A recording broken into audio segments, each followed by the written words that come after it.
1966 সালের 7ই নভেম্বর ভারতীয় রাজনীতির ইতিহাসে একটি গুরুত্বপূর্ণ কিন্তু বিতর্কিত দিন।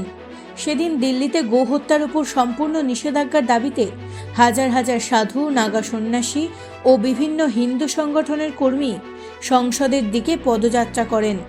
সংবিধানের নির্দেশমূলক নীতিতে গোরক্ষার উল্লেখ থাকায় এই দাবি বহুদিন ধরেই বিভিন্ন সংগঠনের মধ্যে আবেগঘন বিষয় ছিল। সম্প্রতি বছরগুলিতে সোশ্যাল মিডিয়ায় 1966 সালের একটি ঐতিহাসিক ঘটনার প্রসঙ্গ ঘিরে বিভিন্ন দাবি সামনে এসেছে। কিছু পোস্টে বলা হচ্ছে, সেই সময় গোহত্যা বিরোধী আন্দোলন চলাকালীন পুলিশের গুলিবর্ষণে বিপুল সংখ্যক মানুষের মৃত্যু হয়েছিল।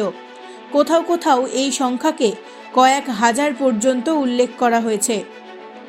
এই দাবিগুলোর সত্যতা যাচাই করতে একাধিক ফ্যাক্ট চেক সংস্থা এবং গবেষকেরা উপলব্ধ নথি পর্যালোচনা করেছেন। যাচাই করা তথ্য অনুযায়ী 7ই নভেম্বর 1966 সালে দিল্লিতে গোহত্যা বিরোধী আন্দোলনের সময় পুলিশের গুলিবর্ষণের ঘটনা ঘটেছিল। এটি ঐতিহাসিকভাবে স্বীকৃত। তবে বিভিন্ন অনলাইন দাবিতে যে মৃত্যুর সংখ্যা বলা হচ্ছে তা নির্ভরযোগ্য সূত্রের সঙ্গে পুরোপুরি মেলে না। সংসদের সরকারি নথি, সেই সময়কার ভারতীয় ও আন্তর্জাতিক সংবাদ মাধ্যমের প্রতিবেদন এবং স্বীকৃত ইতিহাসবিদদের গবেষণা অনুযায়ী এই ঘটনায় মোট 8 জনের মৃত্যু হয়েছিল। তাদের মধ্যে 7 জন ছিলেন আন্দোলনে অংশগ্রহণকারী এবং 1 জন ছিলেন পুলিশ বাহিনীর সদস্য। ঘটনার দিন সর্বদলীয় গোরক্ষ মহা অভিযান সমিতি সত্যাগ্রহের ডাক দেয়। জনসংঘ আন্দোলনকে সমর্থন করে এবং অংশগ্রহণকারীর সংখ্যা 1 লক্ষ ছাড়িয়ে যায়। স্বামী করপাত্রী এবং লোকসভার সাংসদ স্বামী রামেশ্বরানন্দের বক্তব্যের পর আন্দোলনকারীরা সংসদের দিকে অগ্রসর হলে পরিস্থিতি উত্তপ্ত হয়ে ওঠে। সংসদে প্রবেশের চেষ্টা ঘিরে পুলিশের সঙ্গে সংঘর্ষ বাধে এবং এর পরেই পুলিশ গুলি চালায়। সংসদের রেকর্ড অনুযায়ী 8ই নভেম্বর 1966-তে সংসদে জানানো হয় যে 7 জন নিহত এবং 184 জন আহত হয়েছেন।